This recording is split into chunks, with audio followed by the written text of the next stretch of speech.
सुरक्षा बलों को बड़ी कामयाबी जो है वो कश्मीर में मिली है। अमरीना भट्ट जो कश्मीरी टीवी आर्टिस्ट है, अपना काम बखूबी निभा रही थी, काफी ज्यादा चर्चा में वो रहती थी, ऐसी कुछ वीडियोस वो बनाती थी, चाहे वो इंस्टाग्राम पे हो चाहे किसी और अगर सोशल मीडिया पर देखा जाए तो काफी ज्यादा वायरल वो होती थी और वो आपने देखी भी होगी।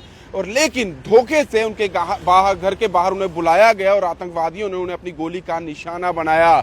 और अब हमारे सुरक्षा बलों ने उन दोनों आतंकवादियों को मार गिराया है, बदला ले लिया है जिन्होंने अमरीना भट्ट को धोखे से मारा था, धोखे से उनकी हत्या की थी। 24 घंटे के अंदर अंदर सुरक्षा बलों ने उन दोनों आतंकवादियों को मार गिराया है। लेकिन ये सुनकर आपको कहीं ना कहीं आश्चर्य होगा और नहीं भी होगा, क्योंकि वो दोनों के दोनों आतंकी लोकल थे, लोकल रहने वाले थे। और पिछले 3 दिनों की बात की जाए तो पिछले 3 दिनों में 10 आतंकवादियों को हमारे सुरक्षा बलों ने मार गिराया है, जिनमें 4 आतंकवादी लोकल बताए जा रहे हैं, जिनमें ये 2 आतंकवादी भी हैं जिन्होंने अमरीना भट्ट की हत्या की थी। लगातार ये देखा जा रहा था कि जो ऑपरेशन ऑल आउट चल रहा था, जिसमें काफी ज्यादा आतंकियों को मार गिराने में हमारे सुरक्षा बल जो है वो कामयाबी हासिल कर रहे थे। और बौखलाए हुए आतंकवादी जो है अब इस तरह की जो हरकतें हैं, जो कायराना हरकतें हैं वो करते हुए नजर आ रहे थे और टारगेटेड किलिंग लगातार वो कर रहे थे। और चोरी छुपे आना, लोगों को बुलाना, गलत तरीके से बुलाना और उन्हें मार गिराने में आतंकवादी जो है अपना काम जो है कर रहे थे। और लगातार हमारे सुरक्षा बल जो है अब उन्हें मार गिराने में कामयाबी हासिल कर रहे हैं। मैं आपको बता दूं, अमरीना भट्ट को मारने वाले मैंने पहले ही बताया वो दोनों आतंकवादी लोकल हैं। एक का नाम शाहिद मुश्ताक भट्ट बताया जा रहा है जो कि बड़गाम का रहने वाला है, और दूसरा फरहान हबीब जिसका नाम बताया गया है वो पुलवामा का रहने वाला है। दोनों ही जो है वो कश्मीर के रहने वाले हैं। और ये बताया जा रहा है कि इनके पास से, यानी कि इनको मारा गिराया गया है और इनको इंस्ट्रक्शन जो है वो लश्कर तोयबा के कमांडर लतीफ़ से मिली थी ये कायराना हरकत करने के लिए। इनके पास से एक AK-56 राइफल, 4 मैगजीन और कुछ पिस्टल जो है वो भी रिकवर की गई है। एक बड़ी कामयाबी। और कहीं ना कहीं अमरीना भट्ट के जो घर वाले हैं उन्हें भी अब तसल्ली होगी, क्योंकि जिस तरह से धोखे से अमरीना भट्ट को बुलाया गया था, उन्हें उनके घर के बाहर गोली का निशाना आतंकवादियों ने बनाया था और हमारे सुरक्षा बलों ने अब पूरे तरीके से उन दोनों आतंकवादियों को मार गिराया है। 10 आतंकवादियों को पिछले 3 दिन की बात की जाए तो मार गिराया गया है। इनमें से 3 जो है वो जैश ए मोहम्मद के हैं, 7 जो हैं वो लश्कर तोयबा के आतंकी हैं।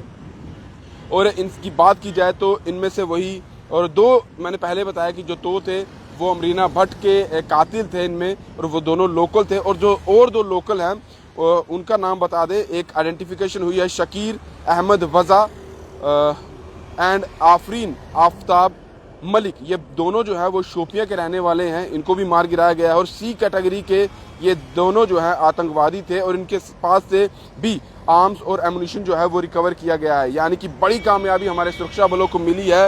एक तरफ वो देश के देशवासी हैं, वो देश के लिए लोग हैं जो मर मिटना जो है वो चाहते हैं अपने देश के लिए, कुछ भी हो जाए लेकिन देश की बर्बादी होने देना नहीं चाहते। लेकिन एक तरफ ये जो लोकल आइडेंटिफाई टेररिस्ट हैं जो लगातार देश को खोखला करने के लिए चलते हैं और अपने ही लोगों की जान लेने में इन्हें कोई भी गुरेज नहीं होता है। अब मैं आपको वो वीडियो दिखाता हूं जिस वीडियो को देख के सभी देशवासी जो है वो फख्र करते हैं, और वो कश्मीरी फख्र करता है जो देश के साथ है, जो देश के लोगों के साथ है, जो देश के कानून के साथ है, जो देश के साथ चलता है। मैं बात कर रहा हूं उस पिता की, मुदस्सर अहमद, जो पुलिस वाले थे जिन्होंने कई लोगों की जान बचाने के लिए अपनी जान गंवा दी, अपने आप को देश के लिए कुर्बान कर दिया। सुनिएगा उनके पिता क्या कहते हैं। ये कहते हैं कि इसकी वजह से 1000 आदमी की जान बच गई, उस वजह से हमें बहुत खुशी है। 1000 आदमी की जान बच गई अपनी कुर्बानी, उसके लिए हमें खुशी है। तो कितना फख्र कर रहे हो? बहुत फख्र कर रहे हैं, पूरी बिरादरी कर रही है। जान दे दी इसने तो वापस नहीं आएगा, हमें फख्र है, हमें फख्र है। लड़ते लड़ते जान दे दी इसने। आपकी बार कब बात हुई? आज 3 दिन पहले बहन की शादी हमने बोला। एक तरफ ये पिता है जो गर्व महसूस कर रहा है और कह रहा है कि मेरा बेटा देश के लिए कुर्बान हुआ है, मुझे गर्व है। और कई सौ लोगों की उसने जान बचाई है अपनी जान देकर। एक ये पिता है जो गर्व महसूस कर रहा है, और एक वो हैं जो देश के लिए देश के लिए गद्दारी कर रहे हैं, देश को खोखला करने की बात कर रहे हैं और देश के में ही रहते हैं, देश की ही खाते हैं और काम जो है वो आतंकवादियों का करते हैं, उन लोगों का साथ देते हैं जो देश को खोखला करने के लिए लगे हुए हैं। आप समझ सकते हैं कि किस तरह की मानसिकता जो है कश्मीर में उन लोगों में हो जाती है। कहा जाता है कि इन्हें ये भटक चुके हैं, इन्हें भटका दिया गया है। अगर भटक चुके हैं तो ये भी एक पिता है जिसका बेटा जो है वो पुलिस में था और अपने देश के लिए, अपने लोगों की जान बचाने के लिए उसने अपनी कुर्बानी दे दी।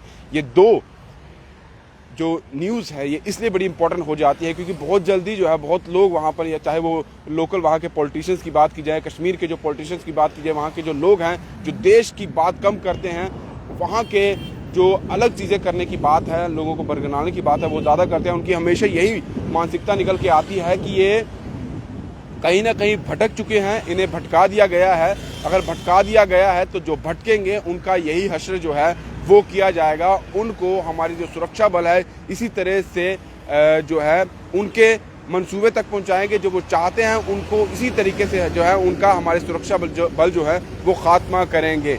3 दिनों में 10 आतंकवादी मारे गए हैं जिनमें 4 लोकल हैं और खुशी की बात अगर कहें तो ये है जो 2 अमरीना भट्ट के कातिल थे, जो आतंकवादी जिन्होंने अमरीना भट्ट को धोखे से घर के बाहर बुलाकर उन्हें उनकी हत्या की थी, उन दोनों आतंकवादियों को भी मार गिराया गया है। कामयाबी हमारे सुरक्षा बलों को मिली है और आगे हमारे सुरक्षा बल यही कह रहे हैं। आईजीपी कश्मीर की बात की जाए, डीजीपी जम्मू एंड कश्मीर की बात की जाए तो उनका यही कहना है कि आतंकवादी अब जल्द ही कश्मीर से उनका सफाया हो जाएगा, पूरे तरीके से उन्हें ख़त्म कर दिया जाएगा और पूरे तरीके से जो आतंकवादी अभी भी और जो लोग उनको शय दे रहे हैं उन्हें भी जल्द ही आड़े हाथ जो है वो लिया जाएगा। हम सैल्यूट करते हैं हमारे सुरक्षा बलों को क्योंकि अपनी जान वो हमेशा जोखिम में डालकर इन आतंकवादियों का सफाया करते हैं और वहाँ जाके, क्योंकि वहाँ पर कई ऐसे लोकल लोग हैं जो इन आतंकवादियों की मदद करते हैं, उन्हें शय देते हैं, उन तक इन्फॉर्मेशन पहुँचाते हैं। लेकिन हमारे सुरक्षा बल जो हैं, हमारे जो देश के जवान हैं वो हमेशा तत्पर रहते हैं, चाहे अपनी जान क्यों ना चली जाए लेकिन देश के लिए वो मर मिटने को तैयार रहते हैं, जिसका नतीजा यही है कि कई हमारे जो सुरक्षा बल हैं वो देश के लिए कुर्बान हो जाते हैं और उन्हीं में हमारे यही सुरक्षा बल है जो इन आतंकवादियों का लगातार सफाया भी कर रहे हैं। चाहे बॉर्डर की बात की जाए या फिर अंदरूनी तौर पर बात की जाए, हमारे सुरक्षा बल के जो जवान हैं वो हमेशा तैयार रहते हैं अपनी देश की रक्षा के लिए, अपने देश के लोगों की रक्षा के लिए। आने वाले समय में और भी आतंकवादियों का सफाया होने वाला है। जिस तरह से 3 दिनों में लगातार 10 आतंकवादियों को मार गिराया है, ये आंकड़ा और भी बढ़ने वाला है। लगातार हमारे सुरक्षा बल इंफॉर्मेशन जो भी उनकी तक आ रही है, जो हमारी इंटेलिजेंस काम कर रही है, वो आगे जाकर उन आतंकवादियों का सफाया कर रही है। अब चाहे लोकल होगा, चाहे विदेशी होगा, कोई भी आतंकवादी होगा देश के खिलाफ वो होगा तो उसे इसी तरह से उसके अंजाम तक पहुंचाया जाएगा। फिलहाल दीजिए इजाजत। दीपक भंडारी के साथ Rahul Singh, the state central के लिए नमस्कार।